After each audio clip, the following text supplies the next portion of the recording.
Hello everybody, how are you all doing? I welcome all of you to Sri Balaji Motivational and Educational Classes, and today we are going to start off with the chapter number 8, Cell, the Unit of Life of Biology. आज हम इस chapter में cell के बारे में deal करेंगे that cell क्या होता है.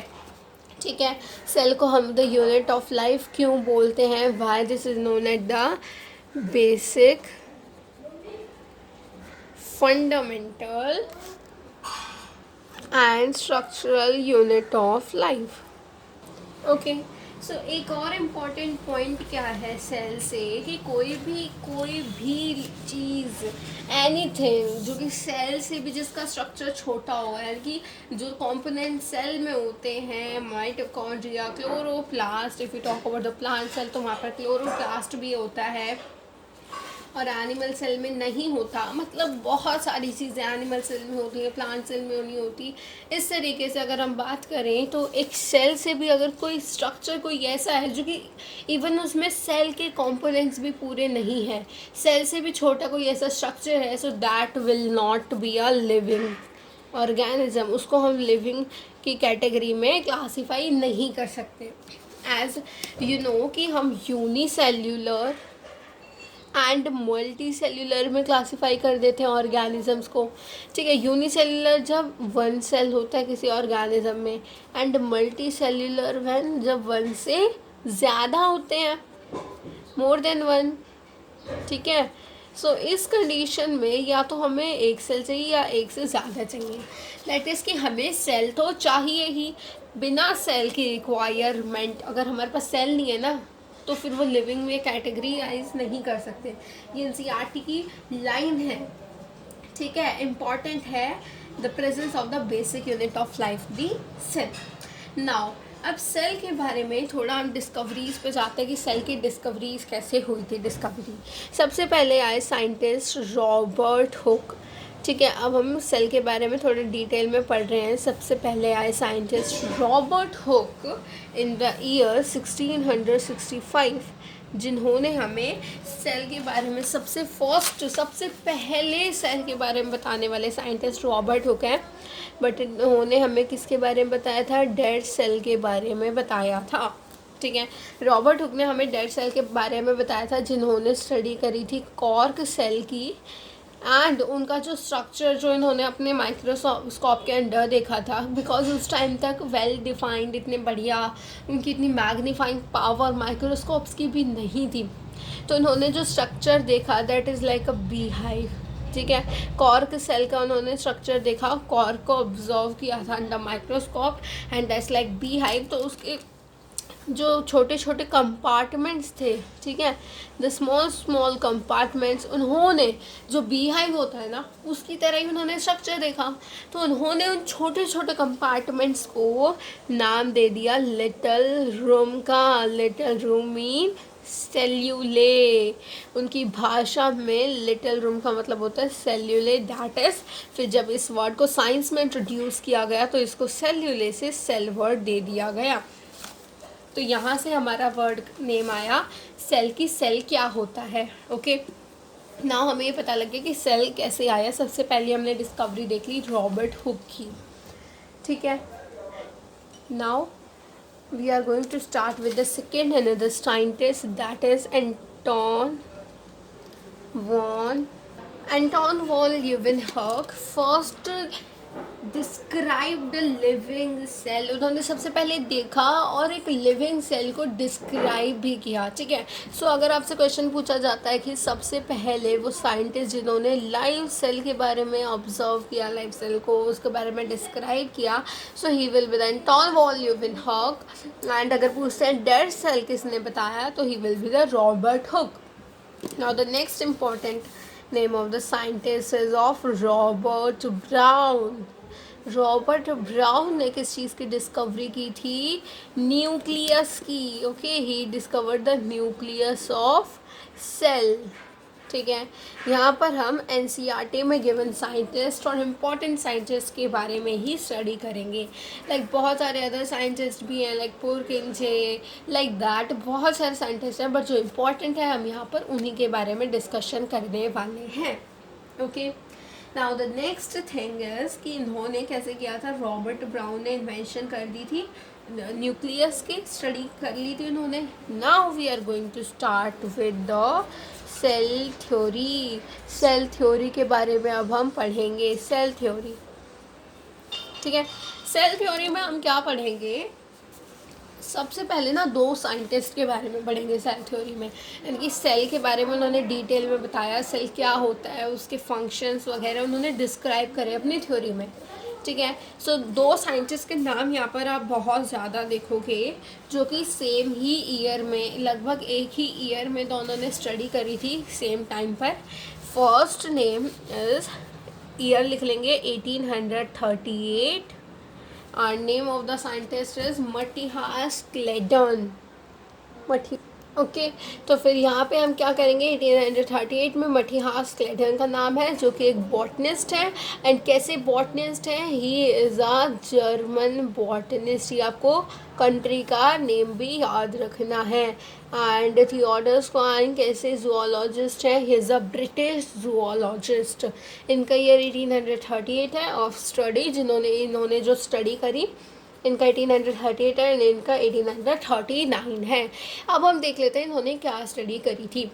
मटिहास क्लेडन ने बहुत सारे प्लांट्स को ऑब्जर्व किया, मतलब उनके सेल को ऑब्जर्व किया. He observe the large number of plants and observe the all plant cells, ठीक है. और उन्होंने क्या ऑब्जर्व किया, that all plants are compose of different kind of cell which from the tissue of the plant. देखो अब ये मुझे बताने की तो ज़रूरत होगी नहीं आपको, ये तो हमने अर्ली क्लासेस में पढ़ रखा है.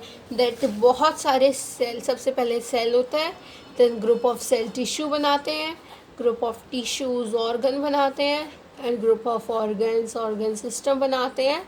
And now from organ system में किसकी फॉर्मेशन होती है, एक ऑर्गेनिज्म की, ठीक है. सो मतलब उन्होंने क्या स्टडी किया था मटिहास क्लेडन ने, कि उन्होंने बहुत सारे प्लांट्स को लिया, ऑब्जर्व किया, और उन्होंने सबके सेल को ऑब्जर्व किया. फिर क्या देखा कि भाई जितने अलग अलग प्लांट वो ले रहे हैं ना, different type of plant contain different type of cell. हर एक डिफरेंट कैटेगरी का प्लांट डिफरेंट तरह के सेल्स और टिश्यू बने हुए हैं उसमें.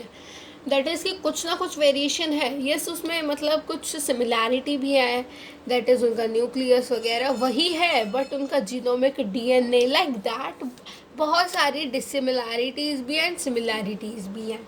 ओके, नाउ अब उसी टाइम पे थियोडर स्वान एक साइंटिस्ट आए जिन्होंने, जो कि एक ब्रिटिश जूलॉजिस्ट थे, जिन्होंने बहुत सारे टाइप के एनिमल सेल्स को, ठीक है, इन्होंने क्या किया था, जूलॉजिस्ट थे बट इन्होंने एनिमल सेल को और प्लांट सेल को दोनों को स्टडी करा. Animal cell and plant cell दोनों को स्टडी करा. Animal cell and plant cell. अब इनकी स्टडी के अकॉर्डिंग इन्होंने बहुत सारे animal cells and plant cell को स्टडी किया. देन उन्होंने क्या कंक्लूजन निकाला कि जो एनिमल सेल है ना, मतलब कि ये सेल है, देन सेल, ये पूरा यहाँ पर सेल के कंपोनेंट्स हैं, जो भी सेल के कंपोनेंट्स होते हैं, यहाँ पर एक पतली सी लाइनिंग होगी, that is the plasma membrane. एक पतली सी थिन लाइनिंग होगी, that is the plasma membrane. And plant cell में भी ऑफ कोर्स ऐसा ही होता है, पूरे सेल के कंपोनेंट्स होते हैं, this is the plasma membrane. But उन्होंने प्लांट्स में एक यूनिक फीचर देखा, प्लांट सेल्स में एक यूनिक फीचर देखा, दैट इज़ कि प्लांट सेल में एक और आउटर लेयर होती है, एंड उस आउटर लेयर का नाम है व्हाट, दी सेल वॉल. ये सेल वॉल एक यूनिक फीचर है, सभी प्लांट सेल में पाया जाता है, ठीक है. So Schwann proposed a hypothesis that the bodies of animals and plants are composed of cells and products of cells. ठीक है, इन्होंने यही hypothesis दिया. This is an important line because there can be a question from this. So यहाँ पे blank के form में भी आ सकता है, that Schwann proposed a hypothesis that all the plants and animals are composed of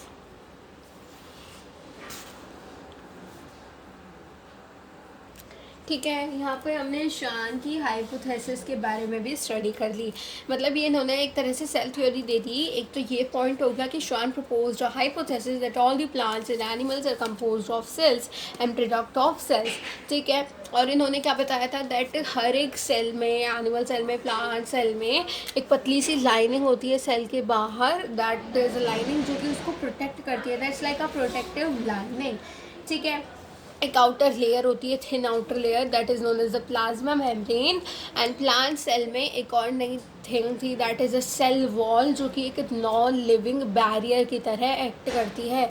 cell wall के बारे में आप लिख सकते हो, it is a non living barrier, जो कि प्लांट सेल को बहुत सारे आउटर थिंग्स से बचाती भी है। ओके, और इससे पहले स्क्लेडर ने क्या बताया था दैट अलग अलग जो प्लांट हैं वो डिफरेंट डिफरेंट टाइप के सेल से बने हुए हैं। मतलब एक प्लांट अलग सेल से, और सेकंड प्लांट की बात करूँ तो उस प्लांट से अलग सेल से, दैट्स लाइक दिस। ठीक है, और क्या चीज़ है यहाँ पर कि यहाँ पर इन्होंने दे दी सेल थ्योरी, बट ये कहाँ पर लैग कर गए कि ये नहीं, ये श्वान एंड स्क्लेजन, मटिहास स्क्लेजन एंड थियोडर श्वान ये नहीं बता पाए कि नए सेल्स की फॉर्मेशन कैसे होती है, that how new cells are formed. तो इसके लिए एक नए साइंटिस्ट का आपको नाम याद करना होगा, who is the Rudolf Virchow. Rudolf Virchow ने बताया that new cells are formed from pre-existing cells. Pre existing cells, जो कि हम अभी अपकमिंग लेक्चर में, अपकमिंग चैप्टर्स में ये पढ़ेंगे कि माइटोसिस, मियोसिस, ये दो जो प्रोसेसेस होते हैं जिनको हम डिटेल में पढ़ने वाले हैं, माइटोसिस, मियोसिस। यहाँ पर क्या होता है बेसिकली, यहाँ पर एक सेल होता है जो कि डिवाइड करता है एक पर्टिकुलर टाइम में, जो ये डिवाइड करता है and this forms two new daughter cells. ठीक है, मियोसिस में क्या होता है, एक सेल होगा that is converted into 4 new daughter cells. अब यहाँ पर डीएनए के क्या होगा, इंटरफेस, मेटाफेस, ये सब हम डिटेल में पढ़ेंगे cell cycle and cell division वाले चैप्टर में। बट यहाँ पर मैं आपको सिर्फ इतना बताना चाहती हूँ कि ये जो प्री एग्जिस्टिंग सेल्स होते हैं इन्हीं की डिवीजन होती है एंड यहाँ पर न्यू सेल्स की फॉर्मेशन होती है। ये हमने किसने हमें बताया, रुडोल्फ वर्चो ने, and he says omnis cellula e cellula, this is the line of Rudolf Virchow. ठीक है, सो नाउ यहाँ पर फाइनली सेल थ्योरी बन गई है। यहाँ पर सेल थ्योरी के पॉइंट्स क्या लिख सकते हैं हम, that all living organisms are composed of cells and product of cells. ठीक है, and next that all the cells arise from pre existing cells. सारे जो न्यू सेल्स हैं they arise from pre existing cells, जो cells हमारे पहले से ही present थे उन्हीं से नए सेल की फॉर्मेशन हुई। तो यहाँ तक हमने कर लिया cell the unit of life, और चैप्टर नंबर 8 सेल थ्योरी को कंप्लीट। ठीक है, और हमने कुछ इम्पॉर्टेंट साइंटिस्ट के नाम भी पढ़े हैं, Robert Hooke and John van Leeuwenhoek, Robert Brown, Matthias Schleiden, Theodor Schwann and Rudolf Virchow, जिनके सारे कॉन्ट्रीब्यूशन एंड ईयर आपको लर्न होने चाहिए जो मैंने लिखाए हैं। सो रुडोल्फ वर्चो का भी आप ईयर लिख लेंगे 1855। नाउ अब हम चलते हैं थोड़ी और डिटेल्स पे, दैट अ सेल। अब जो एक सेल है, cell is further divided into 2 types, यानी कि सेल 2 टाइप्स के होते हैं, prokaryotic cell and eukaryotic cell. And eukaryotic cell, इन दोनों टाइप के सेल्स में मेन डिफरेंस ये होता है कि prokaryotic cells lack membrane bound organelles. ठीक है, मेम्ब्रेन बाउंड स्ट्रक्चर्स को लैक करते हैं, while in the eukaryotic cells membrane bound structures पाए जाते हैं। ओके, सो एक तो ये हो गया डिफरेंस। सेकेंड क्या लिख सकते हो आप, एक इम्पॉर्टेंट पॉइंट, दैट राइबोसोम्स, जो कि प्रोकैरियोटिक सेल में भी पाए जाते हैं, यूकैरियोटिक सेल में भी पाए जाते हैं, they lack membrane bound, they are non membranous structure, उनके पास मेम्ब्रेन नहीं होती। ठीक है, यूकैरियोटिक सेल में भी ये प्रेजेंट होते हैं but without membrane. Okay, prokaryotic cell में न्यूक्लियस भी न्यूक्लियोइड की फॉर्म में प्रेजेंट होता है। यहाँ पर क्या होता है, जीनोमिक डीएनए ऐसे ही एक पर्टिकुलर एरिया में रहता है एंड यहाँ पर न्यूक्लियस एक फिक्स्ड एनवेलप होता है, न्यूक्लियर एनवेलप होता है जहाँ पर डीएनए प्रेजेंट होता है, द जीनोमिक डीएनए। ठीक है, सो ये कुछ पॉइंट्स हो गए और कुछ पॉइंट्स और हम देखेंगे यूकैरियोटिक सेल में। यूकैरियोटिक सेल में भी देखें तो plant cell and animal cell होता है, plant cell and animal cell.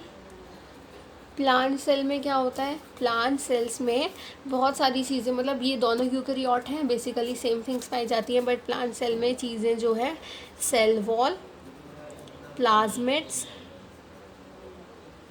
And cell wall, plasmids and vacuole, ये चीज़ें एक्स्ट्रा प्लांट सेल में पाई जाती हैं। एंड एनिमल सेल में सेंट्रियोल एक ऐसी चीज़ है जो कि एक्स्ट्रा पाई जाती है। ओके, दैट इज़ कि ये जो चीज़ें हैं cell wall, plasmids, vacuole, they are absent in animal cell. But यहाँ पर जो सेंट्रोसोम मैंने आपको बताया, this is a non membrane bound organelle, इसमें मेम्ब्रेन नहीं होती। सेंट्रोसोम एंड राइबोसोम में, ठीक है, centrosome help in cell division. Okay, so यहीं से हमने एक बेसिक इन्फॉर्मेशन भी ले ली प्रोकैरियोटिक एंड यूकैरियोटिक सेल की, कि प्रोकैरियोटिक सेल में क्या होता है, यूकैरियोटिक सेल में क्या होता है।